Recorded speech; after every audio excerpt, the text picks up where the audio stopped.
La fe cristiana no es una teoría ni una ideología. La fe cristiana es el camino para conocer y amar a una persona que vive, a Jesucristo.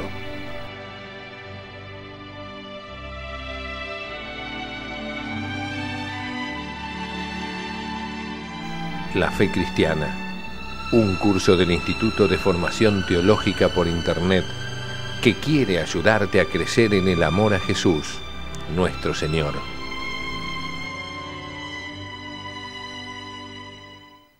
En nombre del Padre, del Hijo y del Espíritu Santo. Amén. Queridos amigos, nuevamente con ustedes, compartiendo este rato de formación, este rato de estudio, este tiempo en el que nos dedicamos a recordar temas importantes de la enseñanza de la Iglesia, temas que tienen que ver con nuestra fe.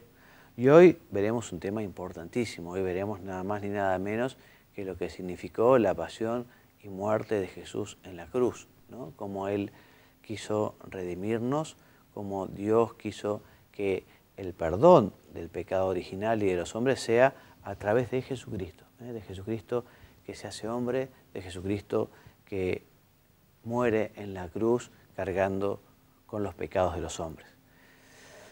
Algunas premisas que vale la pena recordar. Primero recordemos que Dios creó a Adán y Eva y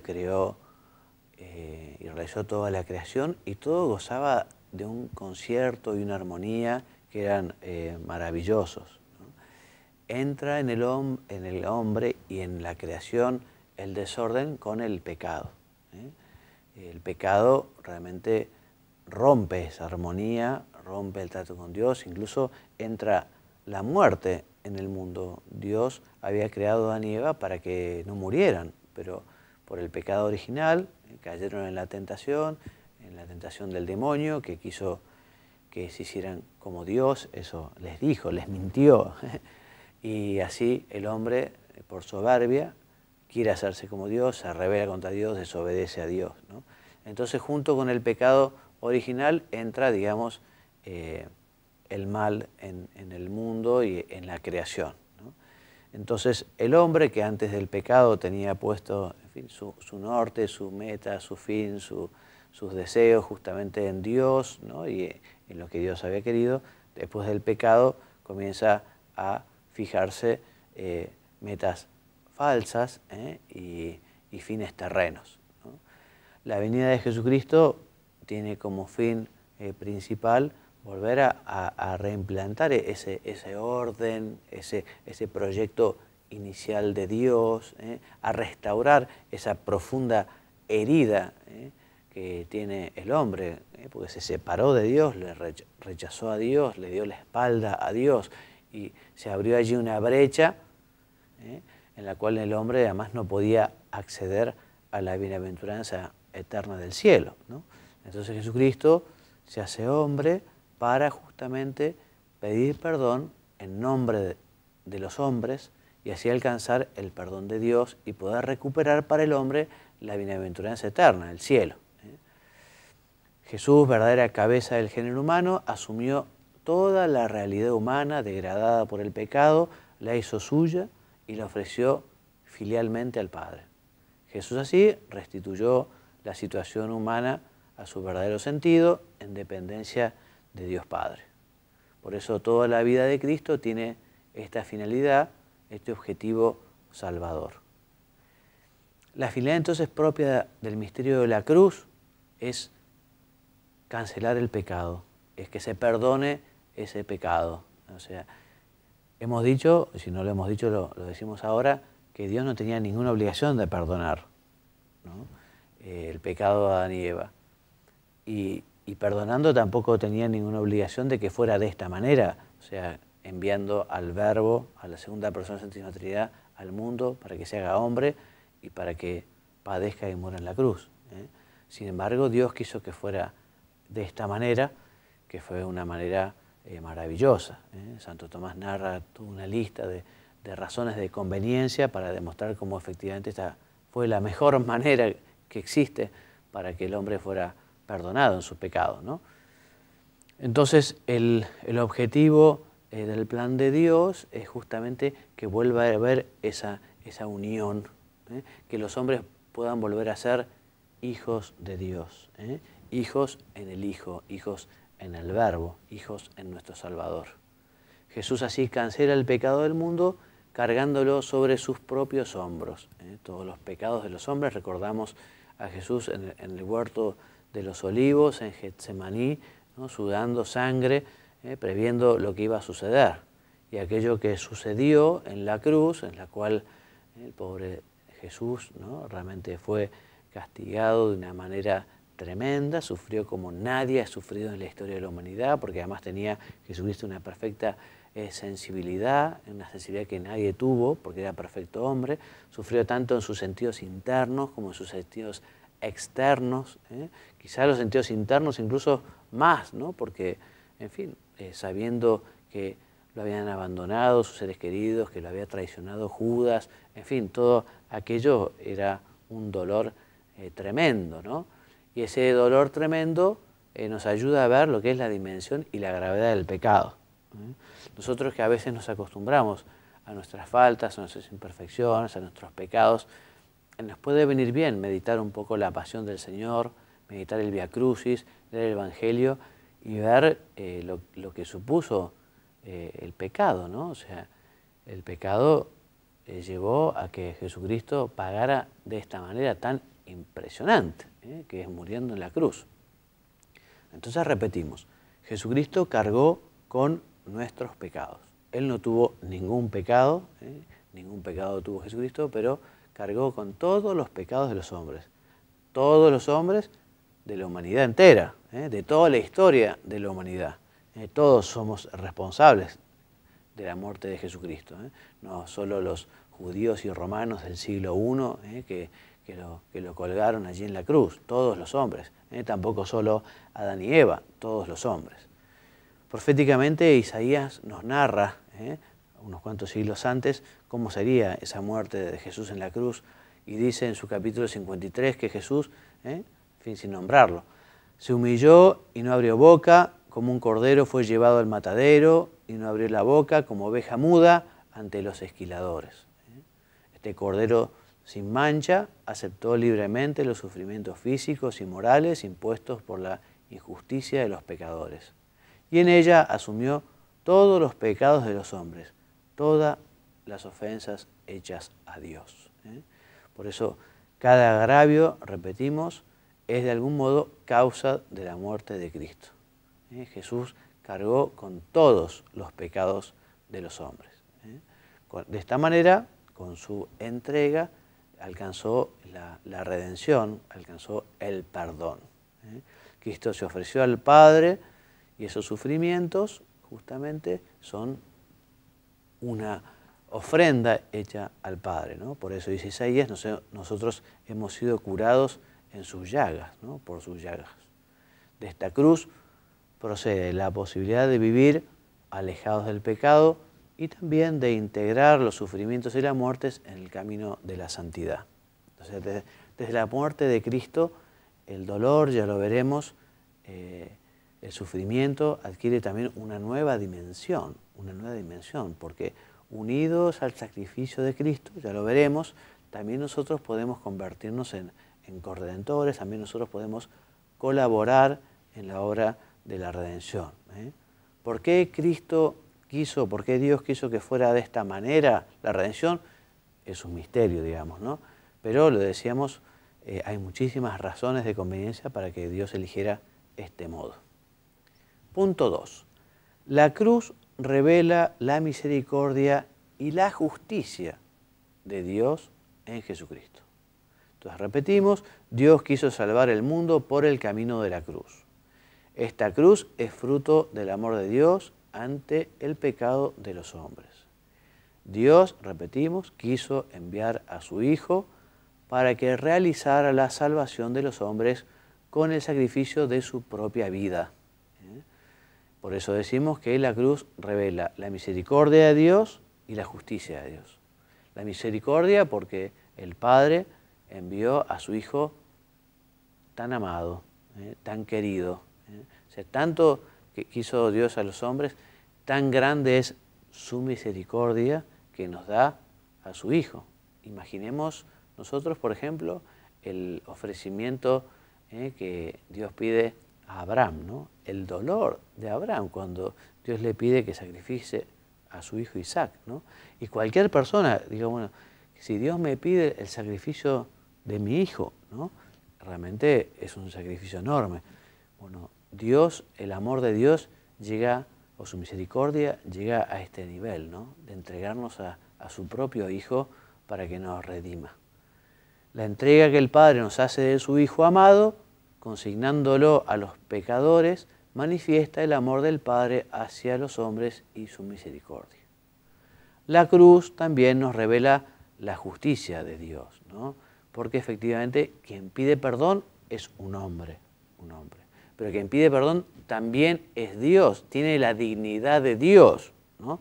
Y ese hombre que es Dios dice, bueno, yo pago por los pecados de los hombres y pago de esta manera, ¿no?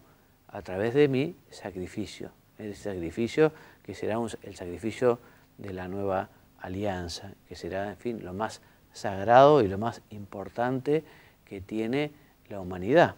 Ya en el pregón pascual se reza y se dice, oh feliz culpa, hablando de la culpa de Adán y Eva, ¿no? Oh feliz culpa que nos mereció tan grande Redentor, ¿no? O sea que efectivamente el pecado de Adán y Eva fue un pecado muy triste, un pecado gravísimo, pero bueno, este pecado tuvo como consecuencia el don de la salvación, el que el Padre nos haya enviado al Hijo, el que el Hijo haya querido tomar sobre sí nuestros pecados y nos haya redimido en la cruz.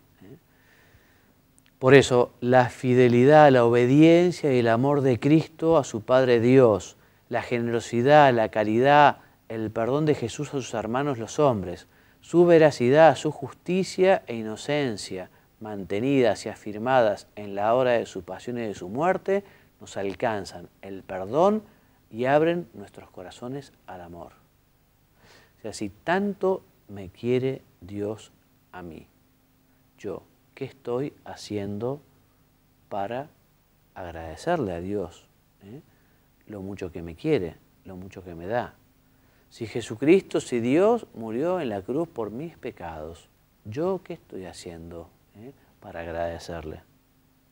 Yo, ¿dónde tengo puesto mi corazón? Porque si lo tengo junto al pecado, junto a la mentira, junto al error, junto a la maldad, es algo realmente penoso y triste y totalmente injusto. Lo justo es que nosotros procuremos tener una vida que sea una auténtica ofrenda hecha a Dios. Una vida que nos lleve justamente a decirle, bueno, si Cristo murió por mis pecados, yo también quiero morir a mí mismo, yo también quiero morir a la maldad, yo también quiero morir al pecado, yo también quiero ofrecerme al Padre. Como fruto del sacrificio de Cristo y por la presencia de su fuerza salvadora, podemos siempre comportarnos como hijos de Dios. O sea, Jesucristo nos recupera esta dignidad, la dignidad de ser hijos de Dios, que es lo más sagrado que tiene el hombre. Lo más sagrado que tiene el hombre es ser hijos de Dios, y por eso todos los hombres merecen también respeto, quizá inmerecido, pero al ser hijos de Dios, por ser ellos hijos del Padre Eterno, por ser hermanos de Jesucristo, merecen también nuestro respeto y por esa dignidad suya. 3. La cruz en su realización histórica. Bueno, es evidente que Jesús desde el principio conoció cuál fue su misión. Conforme él iba creciendo en edad y en sabiduría, evidentemente iba tomando mayor conciencia de cuál era el llamado. Cuando a los 12 años se pierde y lo encuentra su madre, después de haberlo buscado durante 3 días, Jesucristo le dice, ¿acaso no sabían que yo tengo que ocuparme de las cosas de mi Padre? O sea, que Jesucristo sabía perfectamente que Él era el Emanuel, el esperado, el deseado, el prometido, de aquel a quien se había profetizado, quien redimiría los pecados del mundo. Él tenía perfectamente conciencia de quién era. Y acepta además plenamente el cumplir el designio del Padre. La voluntad humana de Cristo va perfectamente unida a su voluntad divina, perfectamente unida también a la voluntad del Padre. En la realización de la tarea que el Padre le había encomendado, encontró la oposición de las autoridades religiosas de Israel, que le consideraban un impostor. O sea, Jesucristo se manifestó como Dios, ¿no? Y además no solo se manifestó, sino también que lo probó, porque todos los milagros que hizo Jesucristo, las profecías que se cumplieron en Él, las profecías que Él mismo hizo, dan cuenta de que solo puede ser Dios.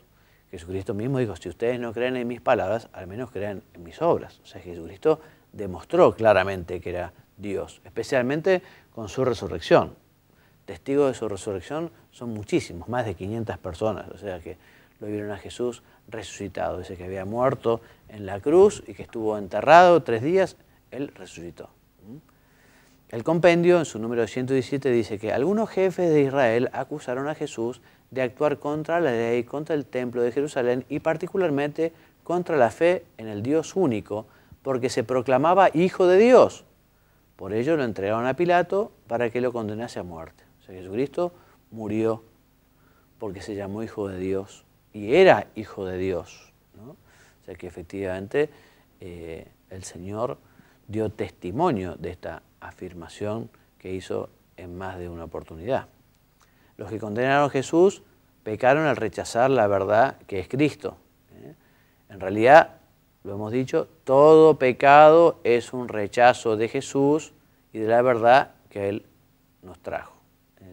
Jesucristo muere por todos los hombres, por todos los pecadores, desde Adán y Eva al principio hasta el último, al final de los tiempos. Por eso enseña el compendio del Papa Benedicto XVI, en su número 117, es el compendio del Catecismo, dice que la pasión y muerte de Jesús no puede ser imputada indistintamente al conjunto de los judíos que vivían entonces, ni a los restantes judíos venidos después. Todo pecador, o sea, todo hombre, es realmente causa e instrumento de los sufrimientos del Redentor. Y aún más gravemente son culpables aquellos que más frecuentemente caen en pecado y se deleitan en los vicios, sobre todo si son cristianos. O sea que esto es clarísimo, ¿no? Es clarísimo. O sea que todos somos responsables de la muerte de Jesucristo y sobre todo quien más, digamos, le ha ofendido, quien más le ha desobedecido. Más grave aún si es cristiano. 4. Sacrificio y redención. Entonces, Jesús murió por nuestros pecados para librarnos de ellos y rescatarnos de la esclavitud que el pecado introdujo en la vida humana.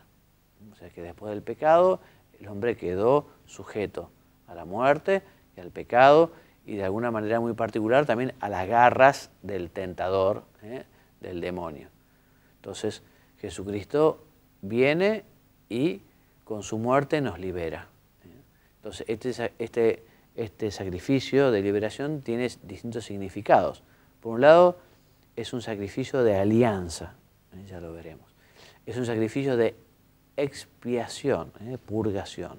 Es un sacrificio de propiciación y reparación por los pecados. Y es un acto de redención y liberación de los hombres. Entonces, en primer lugar, Jesucristo, ofreciendo su vida a Dios, instituyó la nueva alianza. Esa alianza que Dios hizo desde el principio y que fue renovando, especialmente con Abraham, con Moisés. Bueno, Dios establece una nueva alianza y Jesucristo es quien justamente sella esta nueva alianza con su muerte. Este sacrificio es el sacrificio de la nueva alianza. Este sacrificio de la nueva alianza es el tesoro más importante que tiene la Iglesia. Este sacrificio de la nueva alianza, que es la cruz, se renueva de un modo incruento y de un modo misterioso cada vez que se celebra la Santa Misa. Cada vez que participamos del Santo Sacrificio, nos retrotraemos en la historia y nos hacemos presentes en el Monte Calvario, junto a Cristo que muere, junto a la Santísima Virgen, a San Juan, a aquellas buenas mujeres. Este es el nuevo sacrificio, el sacrificio de la nueva alianza, el sacrificio de la misa, ese sacrificio también que había sido profetizado.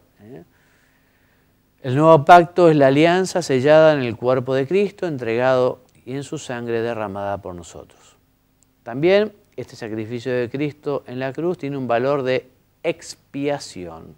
Expiación, o sea, expiatorio es justamente para pedir perdón, o sea que esa petición de perdón que purifica, que limpia el alma o las almas de los hombres o la humanidad del pecado. Es sacrificio de propiciación y reparación, o sea que la muerte de Jesús en la cruz lo que hace es sanar esta primera herida de Adán y Eva, esta herida de todos los pecados de los hombres. Y Cristo manifestó al Padre el amor y la obediencia que los hombres le habíamos negado con nuestros pecados. Y si por la desobediencia de nuestros primeros padres entra la muerte en el mundo, por la obediencia de Cristo, por la obediencia también de la nueva Eva, de la Virgen, entra también la salvación. La cruz de Cristo es acto de redención y liberación, porque nosotros, gracias a la muerte redentora de Cristo, nos hemos liberado del pecado, nos hemos liberado de la culpa, porque efectivamente ya con la muerte de Cristo podemos acceder al reino de los cielos, a la bienaventuranza eterna. Jesús pagó nuestra liberación con el precio de su sangre, es decir, de sus sufrimientos y de su muerte. Por eso su entrega mereció nuestra salvación para incorporarnos al reino de los cielos.